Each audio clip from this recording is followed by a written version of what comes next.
Woke up to this news today, published at 8 a.m. over at The Verge. We're using The Verge a lot today. Um, Blizzard explains how home and away games will work in the Overwatch League for the 2020 season. This is from Andrew Webster. It says for the 2020 season, Blizzard's Overwatch League is moving to a home and away format, much like a traditional sports league. However, while we've known this was the ultimate aim for the league, it hasn't been clear how exactly it would actually work, particularly given the Overwatch League's global nature with teams spread across the world. But today, Blizzard finally provided some details on what its city-based esports league will look like. Quote, next year is really when we start to run, end quote. This is John Spector, senior product director of the Overwatch League. So I'm not going to read all the details here. I'm just going to kind of give you the rundown of what this looks like. It is not like a home and away format of a traditional sports league, right? So in a traditional sports league, if you see a game that's like the Charlotte Hornets versus the Boston Celtics, one of those teams traveled to one of those cities and they will be playing in that city. That is not the way that it's going to work. That was the way it was always speculated that it was going to work. I think it's the ultimate aim of the Overwatch League as we're moving forward and as it grows. But that is not the way it's going to work. Instead, what they're going to do is they're going to split the league into 4 divisions. And they're going to have homestand weekends each weekend where a collection of teams will come to one city and play against one another, very similar to how they've done it in Atlanta. And away team gets random lag. Similar to how they've done in Atlanta, how they did in Dallas, and how they're going to be doing in LA later this year. It'll be a collection of teams traveling to one place each week.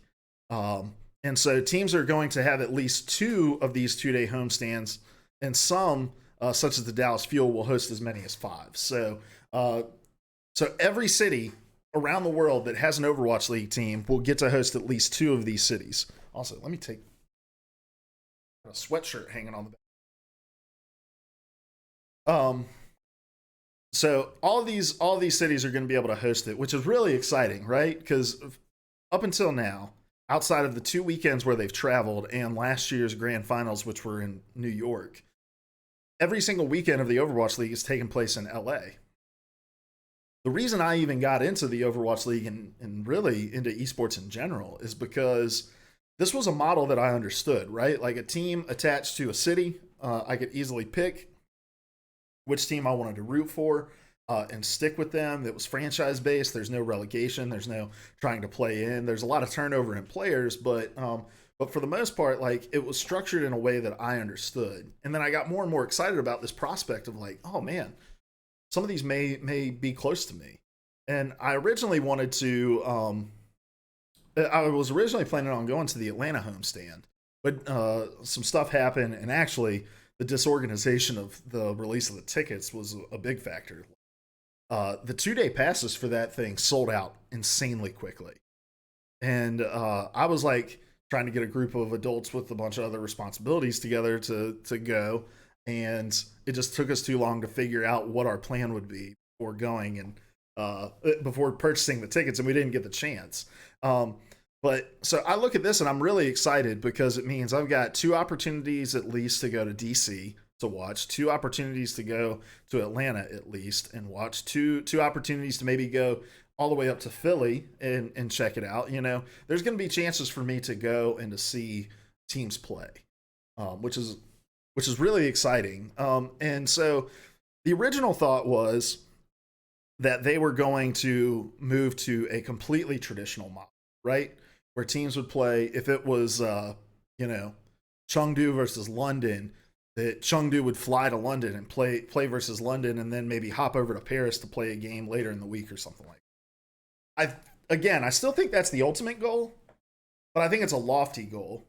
I think with it being a global league, I don't know how much it makes sense to make that the goal.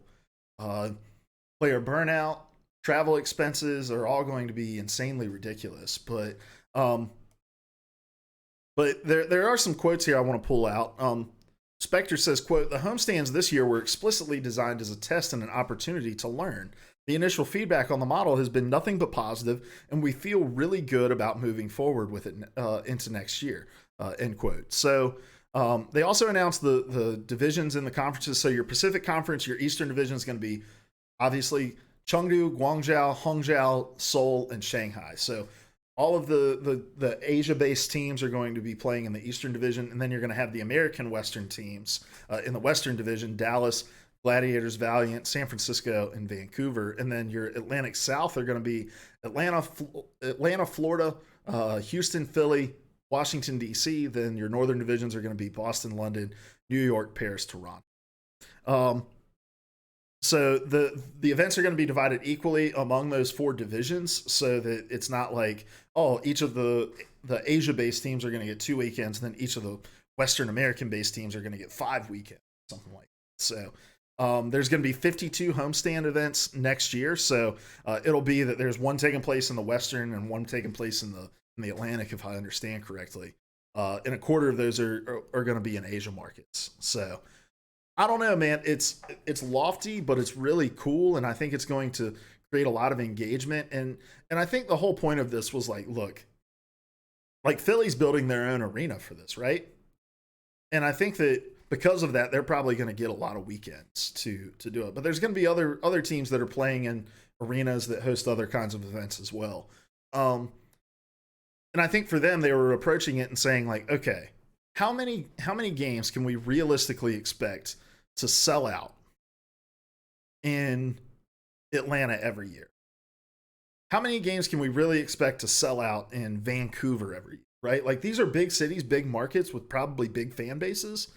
But at the end of the day, like, it would be unreasonable to think, okay, well, these teams play, let's see, there's 7 games per, so there's 7 games per stage, 4 stages. That's 28 stages plus the playoffs, right? So at least 14 games. You're asking these guys to say, can you sell your stadiums out at least 14 times every single year? And I don't think Overwatch is that popular yet. And I'm a huge Overwatch fan. I'm a huge Overwatch League fan. I just don't think that Overwatch is at the point where every city can sustain 14 games trying to sell out an arena.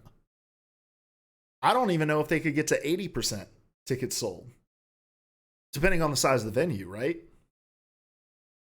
Now, if you're at a smaller venue with like 1,500 seats or whatever, maybe, but that's not the goal here. I mean, look at this picture from the Dallas Fuel Weekend. Massive, and they sold out. They sold out both days. And I don't think it would be reasonable to expect teams to be able to do that 14 times a year. And I don't think it's reasonable to expect these players to fly all around the world. So I think this is a natural stepping stone, and I honestly think that this is where the Overwatch League is going to settle as well.